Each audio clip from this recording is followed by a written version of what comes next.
సికింద్రాబాద్లో ఒక చిన్న కారు చిచ్చు ఇప్పుడు తెలంగాణ వ్యాప్తం పల్లెలా ఒక చర్చ స్టార్ట్ అయింది. ఆ కారు చిచ్చు కారు జరుపుమన్న పంచాయతీ కాడికి పోయి జాతి పేరుతోటి నీచా జాతి అని చెప్పని అవమానకరంగా ఏ పదాలైతే వినోద్దు అని రాజ్యాంగం డ్రాఫ్టింగ్ కమిటీ చైర్మన్ అంబేద్కర్ గారు ఏ వివక్షకు గురైండో ఆ వివక్ష జరగకుండా ఉంటేందుకు ఎస్సీ ఎస్టీ అట్రాసిటీస్ వచ్చిన తర్వాత కూడా ఇంకా ఇప్పటికీ కొంతమంది ఇక్కడికి వచ్చినటువంటి బతికేదందుకు వచ్చినటువంటి కొంతమంది బిజినెస్ సంబంధించినటువంటి వాళ్ళు, మార్వాడి జైన్స్ సంబంధించిన వాళ్ళు నీచా జాత్ అని చెప్పి పదాలు వాడుకుంటా తర్వాత పాలమ్ముకునే వృత్తిలో ఉన్నటువంటి వాళ్ళని కూడా అరే తూ దూద్ బేసినే వాళ్ళ క్యారే తూ క్యారే బాత్ కర్రా అని చెప్పని ఇట్లా దాడి చేసి ఒక ముదిరాజు చేపలు సంబంధించినట్టు కావచ్చు, పండ్లకు సంబంధించిన వాళ్ళు కావచ్చు, వాళ్ళు ముదిరాజు అండ్ యాదవ్స్. సో వీళ్ళను కులాల పేర్లు పెట్టి తిట్టుడు అనేది కింది దాకా పాకింది. ఇదేదో ఓవర్ నైట్ వచ్చింది కాదు. వీళ్ళ మీద పల్లెలల్లా మండల కేంద్రాలలో కూడా అందరు వీళ్ళ మీద విపరీతమైన వ్యతిరేకత వచ్చింది. ఏంటంటే వీళ్ళు ఇక్కడ ఉన్నటువంటి చిన్న వృత్తులు కావచ్చు, వృత్తులకు సంబంధించినటువంటి దుకాన్లు కావచ్చు, ఇవన్నీ బంద్ కావడానికి ఒక సిండికేట్గా ఏర్పడి వాళ్ళు బయటి రాష్ట్రాలకి వచ్చి రాజస్థాన్ గుజరాత్కి వచ్చి ఇక్కడ వీళ్ళ పుట్ట కొడుతున్నారు. వీళ్ళు తినే కంచంలో మన్ను ఓసుడు కాదు, కంచం కాడికెళ్ళి ఎత్తుకపోయేటువంటి ప్రయత్నం చేస్తున్నారు. తర్వాత వీళ్ళు ఏంటంటే ఏది కూడా సాఫ్ దందా చేస్తలేదు, అన్ని ఇల్లీగల్ దందాలు. ఇప్పుడు మీరు ఓన్లీ ఏ టౌన్లోకి పోయినా వాడు హిందీలో రాస్తాడు బిల్లు మొత్తం. ఆ హిందీలో ఏం రాసిండు, ఎన్ని పైసలు రాసిండు తెలియదు మనకు. సో మన దుకాన్లు మొత్తం కొల్లగొట్టించేసి తెలంగాణను మొత్తం ఒక 100 సర్పాల పాములు కబలించినట్టుగా చేసి తెలంగాణలో ఉన్నటువంటి బిజినెస్లను మొత్తం నాశనం చేసి ప్రతి ఒక్కరి జేబును కత్తిరించేటువంటి ప్రయత్నం జరుగుతున్నది. కాబట్టి దానికి ఇంకొకటి ఏంటంటే దానికి ఇలా మన వ్యాపారులను, మన తెలంగాణ అస్తిత్వానికి సంబంధించినటువంటి వ్యాపారులను ఇక్కడ కాపాడుకోవాల్సిన పరిస్థితి ఉన్నది. ఇంకోటి ఇది ఆత్మగౌరవానికి సంబంధించిన అంశం కూడా చాలా చులకనగా ఏ భాషనైతే ఆంధ్రోళ్ళు ఇంతకు ముందు తెలంగాణ ప్రజల మీద వీళ్ళకు చేత కాదు తాగి పంటరు ఇటువంటి మాటలు మాట్లాడిరో సేమ్ భాష ఇవాళ పొద్దున ఈ జైను అండ్ గుజరాత్ మార్వాడికి సంబంధించినటువంటి సంఘానికి అధ్యక్షుడు ఇవాళ పొద్దున మాట్లాడిండు. ఒక ఛానల్లో మాట్లాడుకుంటా ఆయన మాట్లాడిండు. ఆయన ఏమంటే 1000-2000 వస్తే తెలంగాణ వాళ్ళు తాగి పంటరు లేవకుండా పంటరు అని చెప్పని మాట్లాడుతున్నాడు. తర్వాత ఆయన ఏం చేతావని ఇస్తుందంటే మేమేం చెప్పినామంటే అరే నేమన్నా అంటారే నువ్వు అట్లా ఎందుకు మాట్లాడుతున్నావా, మా దగ్గర నుంచి ఏం మీరే కొడతారు, ఉల్టా చోరు కోతువాళ్ళ లెక్క ఆయననే కొడతాడు, ఆయననే మళ్ళీ మేము దండం పెట్టి మేము వ్యాపారం చేసేందుకు వచ్చినాం, ఇక్కడ మేము హింస చేసేందుకు కాదు అని అనుకుంటేనే మాట్లాడే. మేము కూడా ఏం హింస చేయలే కదా ఆయన, మేము కూడా హింస మిమ్మల్ని ఏం మీ దుకాణాలు ఏం దలగబెట్టలే కదా, ఇక్కడ మేము కోపానికి వచ్చాం దలగబెట్టలేదు అంటే మేమేం గాజులు వేసుకొని కూర్చున్నామా అని మాట్లాడుతున్నాయనే. సో ఈ భాష మాట్లాడుతున్నారు వీళ్ళంతా. కనుక తెలంగాణ సమాజం కూడా ఇప్పుడు మేల్కోవాల్సిన అవసరం ఉన్నది. తెలంగాణ సమాజం మొత్తం కూడా మనకు సంబంధించినటువంటి ఈ ప్రాంత తెలంగాణకు సంబంధించినటువంటి వాళ్ళు దుకాన్లు పెడితే వాళ్ళ దగ్గరనే కొనాల్సిన అవసరం ఉందని చెప్పి ఇప్పుడు మనం బహిరంగంగా చెప్పాల్సిందే. అంటే ఇప్పుడు మన తాగుబోతులు అయితేనే వాళ్ళ దుకాణాలలో కొనాలి. ఓకే, మనకు ఆత్మాభిమానం లేకుంటే వాళ్ళ దుకాణాలలో కొనాలి. ఆయన అంటాడు మేమిడికి వచ్చి మీ జిఎస్టీలు పెంచిన మొత్తం సర్వనాశనం చేస్తున్నారు, అసలు వీళ్ళు అన్ని దందాలలో హవాలా దొంగ దందాలు అన్ని కూడా వాళ్ళే చేస్తున్నారు, దొంగ సరుకులు అమ్మే దాంట్లో కూడా కేసులు కూడా మొత్తం వాళ్ళే ఉన్నాయి. కాబట్టినే మన యువకులు కూడా తెలంగాణ ప్రాంతంలో ఉన్నటువంటి యువకులు వీళ్ళు నిరుద్యోగులు కూడా అప్పు సపోర్ట్ చేసి వాళ్ళకి అవసరమైతే ఇంత పైసలు సపోర్ట్ చేసినా కానీ వాళ్ళని దుకాణాలు పెట్టుకోండి. ఇక్కడ ఉన్నటువంటి మా సేటులు మా సావుకారులను కూడా కాపాడుకోవాల్సిన అవసరం ఉన్నది, స్వర్ణకారులను కాపాడుకోవాల్సిన అవసరం ఉన్నది. అన్ని వృత్తులు ఏ హార్డ్వేర్ దుకాణం పోయినా ఏది పోయినా అంతా వాళ్ళే ఉన్నారు. కాబట్టి ఇక్కడ అస్తిత్వాన్ని కాపాడుకునేటువంటి ప్రయత్నం ఈ ప్రజలకు పూనుకోవాలని చెప్పి విజ్ఞప్తి చేస్తున్నారు.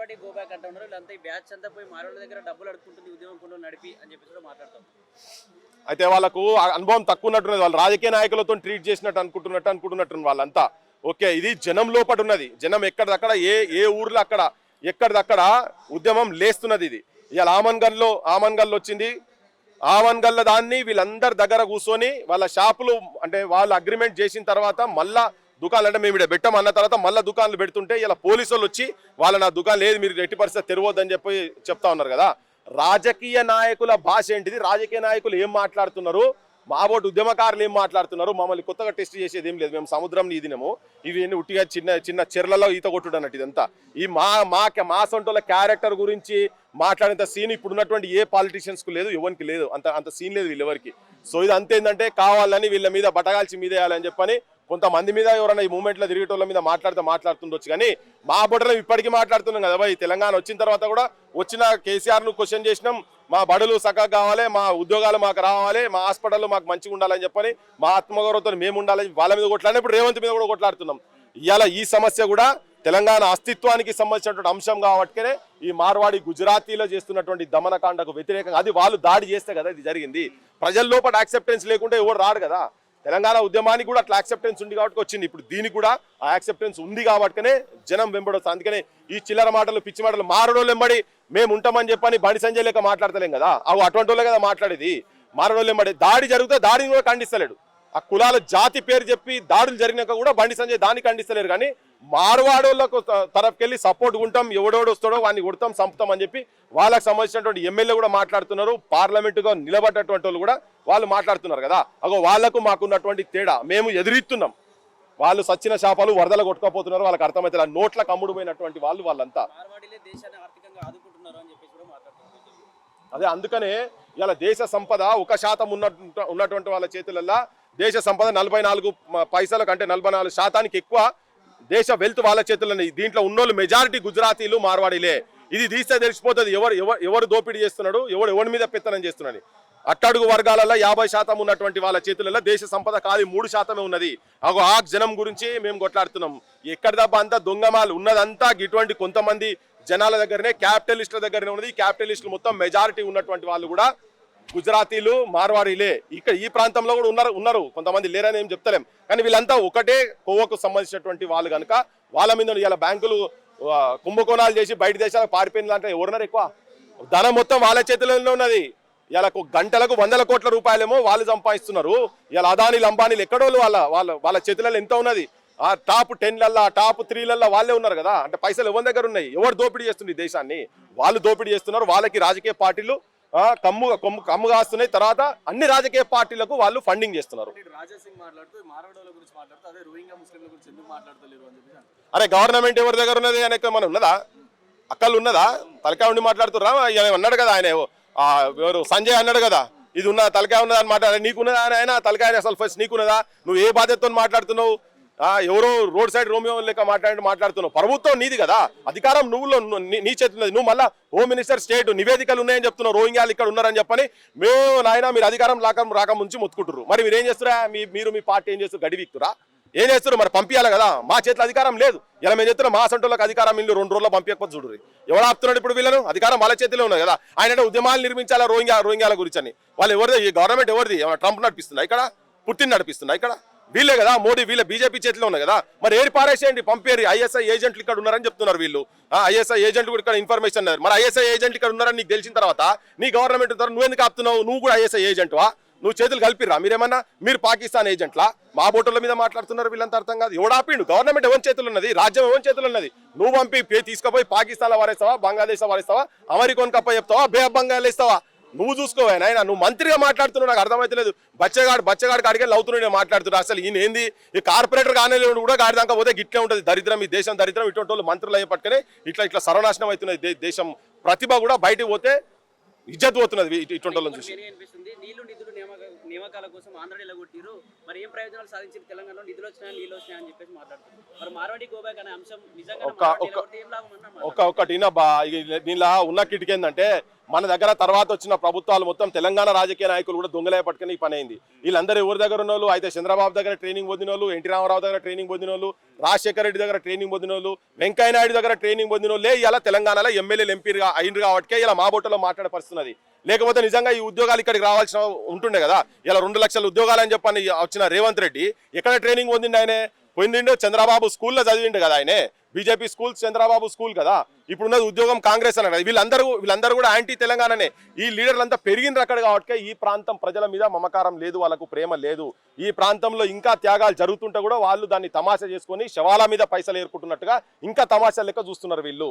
సో ఈ ప్రాంతంలో ఉన్నటువంటి నిజమైన భూమిపుత్రులు, సన్స్ ఆఫ్ ది సాయిల్ చేతులలో అధికారం కనుక ఉండేది ఉంటే, అందుకే రేపు గ్రామ పంచాయతీ ఎలక్షన్స్లలో కూడా ఇక్కడ ఉన్నటువంటి వాళ్ళు, ఈ ప్రాంత ప్రజలు నిజంగా గుండె నిండా తెలంగాణ వాదం ఉన్నటువంటి వాళ్ళు సర్పంచులు కానీ ఒక నూతన నాయకత్వాన్ని తెలంగాణ తీసుకొస్తేనే దీనికి పరిష్కార మార్గం ఉంటుంది. బీసీ రిజర్వేషన్ల గురించి చర్చ జరుగుతుంది తెలంగాణలో. అది మర్చిపోవాలంటే మరో వాదం ఎత్తుకోవాలి కాబట్టి ఈ వాదాన్ని ఎత్తుకున్నారు గోబ్యాక్ అని చెప్పేసి కూడా కొందరు బీసీ నాయకులు మాట్లాడతారు. అది మాట్లాడతాం, ఇది మాట్లాడతాం. ఇది సాల్వాలు కప్పి దండలేసి పొలిటికల్ పార్టీ దగ్గర పోయిన వాళ్ళు మాట్లాడుతున్నారు కావచ్చు అవన్నీ మాటలు. అది మాట్లాడతాం, ఇది మాట్లాడతాం, దాని గురించి కూడా మాట్లాడినాం. దాని గురించి కూడా ఎవరు మాట్లాడిన టైంలో నుంచి మేము మాట్లాడుతున్నాం. ఇవాళ కాదు, సంవత్సరాలకి వెళ్ళి జరుగుతూ ఉన్నది. అది కూడా మర్చిపోయే అంశం ఏం కాదు, ఇది కూడా ఏం కాదు. అట్లాంటి మన నిరుద్యోగుల గురించి సమస్య పక్కకు పెడుతుంది మాట్లాడుతున్నారా, బడుల గురించి పక్కకు పెడుతుంది మాట్లాడుతున్నారా, వైద్యం గురించి పక్కకు పెడుతుంది మాట్లాడుతున్నారా? ఇవన్నీ కావు కదా, అన్ని వస్తాయి, అన్ని సమస్యలు ఉంటాయి. దాంట్లో ఇది కూడా ఒక సమస్య. ఇది కూడా తెలంగాణ అస్తిత్వానికి సంబంధించినటువంటి సమస్య. వాళ్ళు ఇలా చిరు వ్యాపారులు వాళ్ళ చేతులలోనే ఇలా మొత్తం బిజినెస్లు ఉన్నాయి, అవన్నీ మొత్తం సర్వనాశనం అవుతున్నాయి కాబట్టి కదా వాళ్ళ గురించి మాట్లాడేది. వీళ్ళు ఏంటంటే ఇటువంటి మాట్లాడే వాళ్ళందరూ కూడా ఇప్పుడు మారోడల దగ్గర వీళ్ళ దగ్గర పైసలు బాగున్నాయి అబ్బా, వీళ్ళు ఇట్లా ఎవరైనా చేయంగానే వీళ్ళు వసూలు చేస్తున్నట్టున్నది. మమ్మల్ని ఆపమని చూద్దాం, మేము మాట్లాడు, మేము ఆపుతామో చూడు. రేపు పల్లె తీసుకోవద్దు. ఎందుకంటే ఇలా మా మనస్సును గాయపరిచిండ్రు, గుండెను గాయపరిచిండ్రు. వాడు అంటాడు తాగి 2000 తీసుకొని తాగి పంటరు అంటుంది కదా. ఇగో దాని మీదనే ఇప్పుడు రేపు పొద్దుగాల మేము తెలంగాణ సమాజాన్ని మొత్తం జాగృతం చేసే ప్రయత్నం చేస్తాం. ఇవన్నీ బక్వాస్ మాటలు బయట మాట్లాడేటండి. ఎవడా ఈ గడ్డ మీద పుట్టినోని బెదిరించేంత ధైర్యం ఏమనుకున్నది? ఏమనుకున్నది? అంత సీన్ ఉన్నదా? ఒక్కడ కాకపోతే 10 మంది పుడతారు ఈ ప్రాంతంలో. ఇక్కడ అదే చెప్తున్నాం కదా, ఓ పెద్ద మనిషి అట ఎమ్మెల్యే స్థాయి అట ఆఫ్ ది రికార్డ్ తల్వార్ తిప్పినట యాయతో మారడాలుతూ అని చెప్పని. ఒరే నాయనా, ఇది అదే చెప్పిన, గోటీలు ఆడుకున్నారు ఇక్కడ మొత్తం, బుల్లెట్లతోటి బాంబులతోని గోళీలు ఆడుకున్నారు పల్లెలా.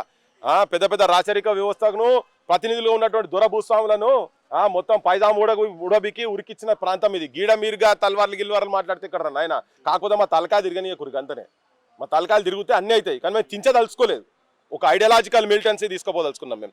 అవన్నీ మా దగ్గర అది వెన్నతో పెట్టిన విద్య, అది చిన్నప్పటి నుంచి నేర్చుకున్నది. అది మా దగ్గర ఇక్కడ ఆలోచనలు పెన్నులు నాటితే గనులు అయితే అన్నట్టుగా మా ఆలోచనలు అంటే తెలంగాణ ప్రాంతంలో ఈ ప్రాంతంలో ఉన్నటువంటి అస్తిత్వం అది. ఇక్కడ త్యాగం కూడా పెద్ద త్యాగం చేసేందుకు ఉరుకులాడుతుంటారు, ముందడుకు ఉరుకులాడుతారు. ఎట్లయితే సుఖదేవ్ రాజ్గురులు భగత్ సింగ్ పోయి ఉరికంబాన్ని ముద్దాడినరో, ఇట్లా సావును ఇక్కడ ఈ ప్రాంత అస్తిత్వాన్ని గురించి సావును ముద్దాడేటువంటి వాళ్ళది కోకోలలో ఉంటారు ప్రతి పల్లెలా. అందుకే త్యాగాల గడ్డ తెలంగాణ. ఇది మమ్మల్ని కూడా బై గివీలు బెదిరించేది అంత సీన్ లేదు. Marwadi go back, Marwadi culture go back అంటే ఏం చెప్తారు? కొందరు కల్చర్ గోబ్యాక్ అంటే లేదు, మార్వాడి గోబ్యాక్ అని మరికొందరు అంటారు. ప్రజలకు కొంచెం క్లారిటీ ఇవ్వాలి కదా ఈ విషయంలో. మార్వాడోళ్ళు చేసేటువంటి అరాచకాలు కావచ్చు, భవిష్యత్తులో ఇంకా మారడోళ్ళు ఇక్కడ ఇక దుకాన్లు పెట్టి దందాలు రావద్దు, ఇక్కడ వాళ్ళ దోపిడీ బంద్ కావాల్సిందే. దీని మీద సమగ్రమైన నివేదిక ప్రభుత్వం నుంచి కూడా రావాలి. మేము కూడా తీస్తున్నాం ఇదంతా. ఎవరెవరైతే ఆ కల్చర్ని ఇక్కడ ప్రమోట్ చేస్తున్నారో, ఈ దుర్మార్గాలు, ఈ దాడులు చేసేటువంటి మనస్తత్వాలు ఉన్నాయో, ఇక్కడ జనాల మీద పైసలు సంపాదించాలని ఉన్నదో, వాళ్ళందరిది మాత్రం ఆ సంస్కృతి ఇక్కడ నుంచి పోవాల్సిందే, పోతుంది కూడా. Thank you.